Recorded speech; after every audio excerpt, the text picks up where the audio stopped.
క్రీస్తునందు ప్రియమైన వార్లారా, మరణాత రాకడ రవలి. గ్రంథకర్త ఎం దేవదాసయ్య గారు. 25వ సందేశము. పెండ్లి కుమార్తె పావురము. పరమగీతము 2వ అధ్యాయం 14వ వచనం. మత్తయి సువార్త 25వ అధ్యాయం 1 నుండి 13 వచనాలు. మొదటి తిమోతి 4వ అధ్యాయం 3వ వచనం. కీర్తన.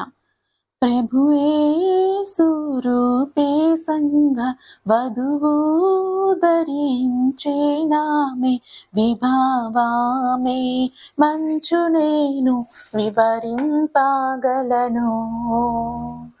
స్వీయారతమునా ప్రభువు చిన్ని కన్యను శుద్ధి జేయాపా ఉరము వంటి దాయే స్థిరముగను.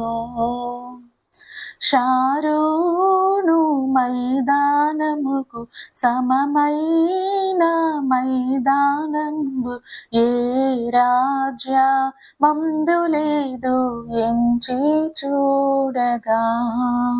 హల్లెలూయా. పరమగీతము 2వ అధ్యాయం 14వ వచనంలో ఈ క్రింది భాగములు ఉన్నవి. 1 బండ సందులో ఎగురు పావురము. 2 పేటు బీటులను ఆశ్రయించు పావురము. 3 నీ ముఖము మనోహరము. 4 నీ స్వరము మధురము. 5 నీ ముఖము కనబడనిమ్ము. 6 నీ స్వరము వినబడనిమ్ము. ఈమె ఎవరు? పెండ్లి కుమార్తె సంఘము. రోమా 3వ అధ్యాయం 23వ వచనంలో అందరూ పాపం చేసి దేవుడు అనుగ్రహించు మహిమను పొందలేకపోతున్నారని వ్రాయబడినది. కనుక లోకమంతటి నుండి మహిమను సంపాదన చేసుకుని గుంపును తెలుసుకొనవలెను. ఆ దేవుని మహిమను సంపాదించుకొనకుండా సాతాను సర్వలోకమును ఎలా మోసపుచ్చుచున్నాడో గమనించవలెను. 1 లోకము. సాతాను లోకస్తులను 2 ముఖ్య విషయములలో మోసపుచ్చుచున్నది. 1 ఎలాగైనా ఏ రూపంలోనైనను దేవుని ఆరాధించవచ్చు. ఏ నామమైనా ఒకటే. ఏ నామమున పూజించినా ఆ నామమునకే చెల్లునని వారికి నచ్చచెప్పి 33 కోట్ల దేవతలను మొలిపించెను. 2 దేవుడు సర్వవ్యాపి గదా, అంతటా ఉన్నాడు. చెట్టులో పుట్టలో గుట్టలో ఇలాగు అన్నిటిలో ఉన్నాడని వీరిని రెచ్చగొట్టి సర్వ సృష్టికర్తను విడిచిపెట్టి సృష్టిని పూజించున్నట్లు వారికి నచ్చచెప్పెను. రోమా 1వ అధ్యాయం 20 నుండి 23 వచనాలు. 2 నామక క్రైస్తవులు. సాతాను లోకమునకు నచ్చచెప్పిన 2 విషయములు వీరికి నచ్చలేదు. ఇన్ని దేవుళ్ళు ఉండలేదనియు దేవుడు అన్నిటిలో లేడని గ్రహించి యేసు నామమే రక్షణ నామమని, నేనే మార్గమును నేనే సత్యమును నేనే జీవమును అని చెప్పిన యేసునే మేము నమ్ముదుము అని లోకంలో నుండి ఒక గుంపు బయటికి వచ్చినది. వీరే నామక క్రైస్తవులు. సైతాను వీరిని చూచి వీరి యొద్దకు వచ్చి వీరిని ఏ విధంగా మోసపుచ్చుదుమా అని ఆలోచించి వీరిని ఈ విధంగా మోసపుచ్చెను. అదేదనగా, ఓ క్రైస్తవులారా, మీరు నమ్ముకున్న దేవుడు ఒకడే, ఆయనే క్రీస్తు. ఇన్ని దేవుండ్లుంటే ఏ దేవుని పూజించితే తక్కిన దేవుండ్లకు కోపము? మీ నమ్మకం మంచిదే గాని ఒక పని మాత్రము మీరు చేయండి. మీ కన్నవారి ఇంటి సరుకు మాత్రము, పాత ఇంటి సరుకు మాత్రము విడిచిపెట్టకండి. కన్నవారు అనగా లోకము, లోకపు సరుకు విడిచిపెట్టవద్దని మోసగించెను. ఈ సరుకును గూర్చి దైవగ్రంథంలో ఇలాగున్నది: మరియు వారు తమ మనస్సులో దేవునికి చోటియ్యనొల్లకపోయిరు గనక చేయరాని కార్యములు చేయుటకు దేవుడు భ్రష్ట మనస్సునకు వారిని అప్పగించును. అట్టివారు సమస్తమైన దుర్నీతి చేతను దుష్టత్వము చేతను లోభము చేతను ఈర్ష్య చేతను నిండుకొని మత్సరము నరహత్య కలహము కపటము వైరమను వాటితో నిండిన వారై కొండెగాండ్రును అపవాదకులను దేవద్వేషులను హింసకులను అహంకారులను బింకములాడువారును చెడ్డవాటిని కల్పించువారును తల్లిదండ్రులకు అవిధేయులను అవివేకులను మాట తప్పువారును అనురాగరహితులను నిర్దయులునే ఉన్నరి. ఇట్టి కార్యములను అభ్యసించువారు మరణమునకు తగినవారు అను దేవుని న్యాయ విధిని వారు బాగుగా ఎరిగియుండియు వాటిని చేయుచున్నారు. ఇది మాత్రమే గాక వాటిని అభ్యసించు వారితో సంతోషంగా సమ్మతించుచున్నారు. రోమపత్రిక 1వ అధ్యాయం 28 నుంచి 32 వచనాలు. 3 రక్షితుల గుంపు. ఈ గుంపులోని వారు సాతానుడు. ఈ గుంపులోని వారు సాతానుడు లోకమును మోసగించిన తంతులకు, నామక క్రైస్తవులకు నచ్చచెప్పిన తంతులకు లోబడక మేము పరిశుద్ధులముగా జీవించదమని వీరనుకొందురు. రాకడకు సిద్ధపడవలనని తలంతురు. వీరు నామక క్రైస్తవుల నుండి బయటకు వచ్చిరి. సాతాను వీరిని చూచినాడు.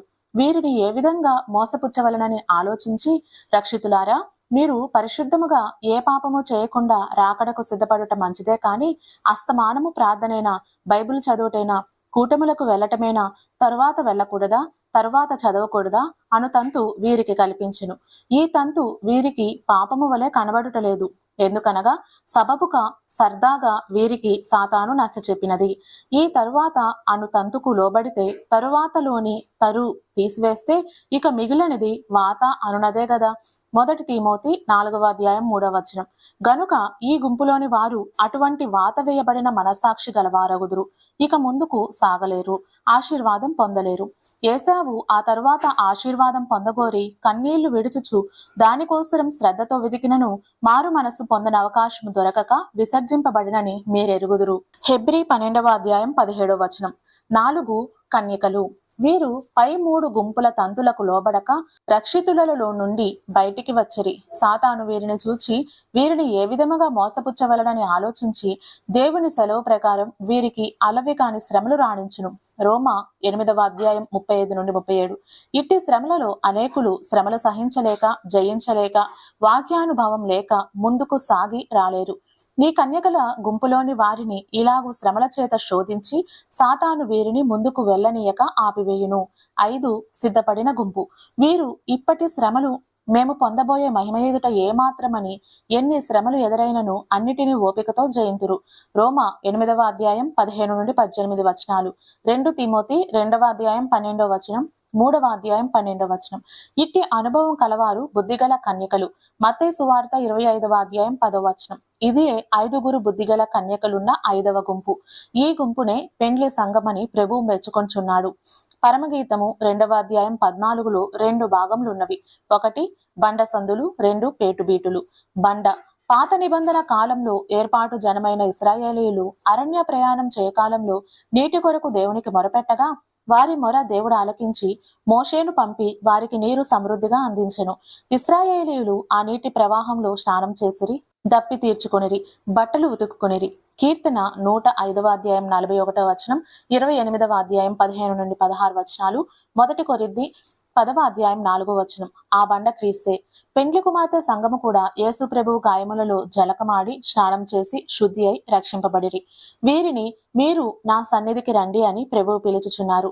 పేటు బీటలను ఆశ్రయించుట అనగా ఆయన గాయములను ఆశ్రయించుట అనగా దైవ సన్నిధిలో ఉండుట. ఇటివారు రాకడకు సిద్ధపడగలరు. యెషయా 4:6 1 ఆదాము హవ్వలు పాపం చేసి చెట్టు చాటున దాగిరి. ఇది కొంతసేపే, ఇది మనోశాంతి. 2 అపోస్తుల కార్యముల 5వ అధ్యాయంలో రోగులను మంచంతో తీసుకువచ్చినప్పుడు అపోస్తుల నీడపడి వారు స్వస్థత పొందిరి. ఇది శరీర శాంతి. 3 ఆత్మశాంతి. ఇది గలవారు సంపూర్ణులు. దావీదు కీర్తనలు 91:1 మహోన్నతిని చాటున నివసించువాడే సర్వశక్తుని నీడను విశ్రమించువాడు. ఇది దైవ సన్నిధి. ఈ సన్నిధికి వచ్చిన పెండ్లి కుమార్తె సంఘం యొక్క ముఖము స్వరము మంచివనియు ఆమె స్వరం వినబడనిమ్మనియు ఆమె ముఖము కనబడనిమ్ము అనియు పెండ్లి కుమారుడు కోరుకొనుచున్నాడు. పై 5 గుంపుల స్వరములు గుర్తించిన ఎడల 1 లోకుల స్వరము హరే రామ హరే కృష్ణ. ఈ స్వరము ప్రభువుకు అక్కర్లేదు. 2 క్రైస్తవులు నామక క్రైస్తవులు దేవా పాపినైన నన్ను కరుణించుము. ఈ స్వరము ప్రభువుకు అక్కర్లేదు. 3 రక్షితుల స్వరము ప్రభువా రాకడకు నన్ను సిద్ధపరచుము. ఈ స్వరము ఆయనకు అవసరం లేదు. కన్యకల స్వరము శ్రమలపై జయమిచ్చి నన్ను సిద్ధపరచుము. ఈ స్వరము యేసు ప్రభువుకు అవసరం లేదు. 5 సిద్ధపడిన గుంపు ప్రభువైన యేసు రమ్ము. ఈ స్వరమే పెండ్లి కుమారునికి కావలను. పెండ్లి కుమార్తె స్వరములో 3 స్వరములున్నాయి. ఈ 3 స్వరములు ఒకే స్వరములో ఉన్నవి. ఆ స్వరమే మరణాత. 1 కొరింథీ 16:22 పెండ్లి కుమార్తె సంఘము లేక సిద్ధపడిన గుంపు. 1 వీరి ముఖ్యమైన బోధ రాకడ బోధ. 2 వీరి రమ్యమైన స్తుతి శ్రమలో స్తుతించుట. 3 వీరి ప్రార్థన ప్రభువైన యేసు రమ్ము. ఈ 3 స్వరములు గలవారే ఈ కాలాంతమందు పెండ్లి కుమార్తె సంఘముగా సిద్ధపడుదురు. వీరు దేవకుమారులు. యేసు ప్రభువు వీరి బోధే, వీరి స్తుతే, వీరి ప్రార్థనే కావాలని కోరుచున్నారు. తక్కిన వారి స్వరములు ఆయనకు అవసరం లేదని కనబడుచున్నది. రాకడ కాలంలో ఉన్నాము, లోకంలో ఉన్నాము. ఇది సిద్ధపడు కాలము, ఎత్తబడు కాలము. కనుక రాకడ బోధ చేయువారెవరు? ఈ గ్రంథంలో ఈ వచనంలో వారి వివరం కనబడుచున్నది. గనుక రానయ్యున్న పరలోక వరునితో త్వరలో పరమందు జరగనయ్యున్న పెండ్లి విందుకు సిద్ధమయ్యున్న పెండ్లి కుమార్తె వలె సిద్ధపడు భాగ్యము ఆ పరమ విందుకు సిద్ధమయ్యున్న గుంపుతో కలిసి రాకడ మేఘమెక్కి వెళ్ళగల భాగ్యము పెండ్లి కుమారుడుగా రానయున్న ప్రభువు మీకు అనగా ఈ పాఠము చదువు వారెల్లరకు అనుగ్రహించునుగాక. ఆమెన్.